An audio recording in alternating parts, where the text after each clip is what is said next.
Transponder keys in 2007 to 2018 Chevy Equinox models use an embedded RFID chip to communicate with the vehicle's immobilizer control module. Pairing is programming the key's unique ID into the ECU to allow starting. DIY programming is possible, but success rates vary. Pre-2015 models are more DIY friendly. Newer models, 2050 Plus with Passkey 3 Plus, have stricter anti-theft protocols, reducing DIY success. Recent trends include using smartphone-based OBD2 scanners to facilitate pairing. Remember, unauthorized key replication can violate anti-theft laws.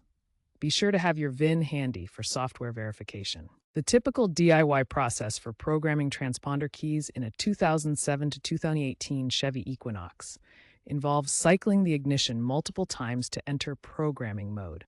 First, insert the key into the ignition. Turn it to the on position without starting the engine, then back to off. Repeat this cycle 5 to 10 times within a specific time frame to enter programming mode. Next, connect an OBD2 scanner to the vehicle's diagnostic port, typically located under the dashboard. Use the tool to access the ECU trouble codes and initiate the key programming sequence. Popular tools include the Autel Maxi IM608 for reliable programming. Cheaper Chinese clones are available for $20 to $100, but they may have varying success rates. Be aware of potential issues.